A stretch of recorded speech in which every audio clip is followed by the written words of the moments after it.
இந்த நாட்களில் நோன்பு வைக்கலாமா? இதில் வரக்கூடிய 10 நாளில் 10வது நாள் நோன்பு வைப்பது ஹராம். ஏன்? ஈதுடைய நாள்.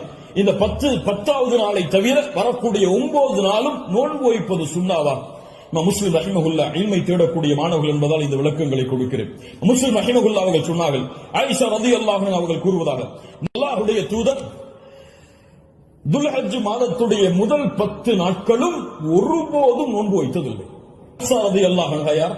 அல்லாஹ்வுடைய தூதருடைய மனைவிதான். நசை போன்ற கிரந்தங்களில் சஹீஹான அறிவிப்பாக பதிவு செய்யப்படுகிறது, அல்லாஹ்வுடைய தூதர் ஸல்லல்லாஹு அலைஹி வஸல்லம் துல்ஹஜ் மாதத்துடைய முதல் 9 நாளும் எப்போதும் நோன்பை விட்டதில்லை. ஒரு ஹதீஸ் என்ன சொல்கிறது? இப்ப இரண்டுக்கும் முரண்பாடு வருகிறது. இரண்டையும் மறுத்து விடலாமா? இப்போ உலமாக்கள் இரண்டையும் எப்படி சேர்த்து புரிவது என்பதை சொல்லுகிறார்கள். இல்மை புரிந்து கொள்வதுடைய அடிப்படை. எப்படி இரண்டையும் சேர்த்து பார்ப்பது? ஆயிஷா ரலியல்லாஹு அன்ஹா என்ன சொல்கிறார்கள்? முதல் இரண்டு அடிப்படைகள் புரிவது. முதல் அடிப்படை, ஆயிஷா ரலியல்லாஹு அன்ஹா என்ன சொல்கிறார்கள்? அல்லாஹ்வுடைய தூதர் 10 நாளும் துல்ஹஜ் மாதத்திலே நோன்பு வைத்ததில்லை. ஏன் 10 நாளும் ஒருவரால் நோன்பு வைக்க முடியாது? ஏன்?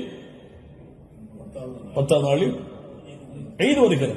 அதனால் அல்லாஹ்வுடைய தூதர் 10 நாளும் என்று சேர்த்து சொல்கிறார்களே தவிர முதல் 9 நோன்பு வைக்கவில்லை என்று ஆயிஷா ரலியல்லாஹு அன்ஹா சொல்லவில்லை. 10 நாளும் சேர்த்து நோன்பு வைக்கவில்லை என்று ஆயிஷா ரலியல்லாஹு அன்ஹா சொல்கிறார்கள் என்று புரிந்தால் இது சிறந்தது. அப்படியும் இல்லை என்றால் ஹதீஸ் கலையிலே ஒரு சட்டம் இருக்கிறது, கவுலுல் முஸ்பித் முகத்தமுன் அலா கவுலின் நஃபி. மறுக்கக்கூடியவருடைய சொல்லை விட உறுதிப்படுத்தக்கூடியவருடைய சொல்லுக்கு பலம் அதிகம். மறுப்பவர் மறதியில் மறுக்கலாம், ஆனால் உறுதிப்படுத்துபவர் மறதியிலோ அல்லது இட்டுக்கட்டப்பட்ட நிலையிலோ உறுதிப்படுத்த மாட்டார். ஒன்று பார்க்காமல் இருக்கலாம், அல்லாஹ்வுடைய தூதருடைய வாழ்வில் அவர்கள் அதை பார்க்காமல் இருக்கலாம். அந்த நாளில் அல்லாஹ்வுடைய தூதர் ஆயிஷா ரலியல்லாஹு அன்ஹாவோடு இல்லாமல் இருந்திருக்கலாம். ஆனால் ஹஃப்ஸா ரலியல்லாஹு அன்ஹா உறுதிப்படுத்துகிறார்கள். உறுதிப்படுத்துபவர் மறதியில் உறுதிப்படுத்த முடியாது, உறுதிப்படுத்துபவர் பார்க்காமல் உறுதிப்படுத்த முடியாது.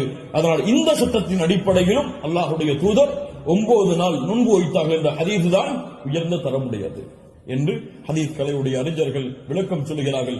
அதனால் சட்டம் என்னவென்றால் 9 நாளும் நோன்பு வைப்பது சுன்னா. யாருக்கு இயலுமோ யாருக்கு முடியுமோ அவர்கள் துல்ஹஜ் மாதத்துடைய முதல் 9 நாட்களும் நோன்பு வைப்பது சுன்னா. 10வது நாள் நோன்பு வைப்பது ஹராம். நோன்புடைய சிறப்புகளை பற்றி நமக்கு தெரியும். அல்லாஹ்வுடைய பாதையில் ஒருவர் அல்லாஹ்வுடைய முகத்தை நாடி ஒரு நாள் நோன்பு வைத்தால் பஅதல்லாஹு வஜ்ஹஹு அனின் நாரி 70 ഖരീഫா. ഖരീஃபா என்றால் ஆம். அல்லாஹ்வுடைய தூதர் ஸல்லல்லாஹு அலைஹி வஸல்லம் சொன்னார்கள், அல்லாஹ்வுடைய பாதையில் அல்லாஹ்வுடைய முகத்தை நாடி ஒருவர் ஒரு நாள் நோன்பு வைத்தால்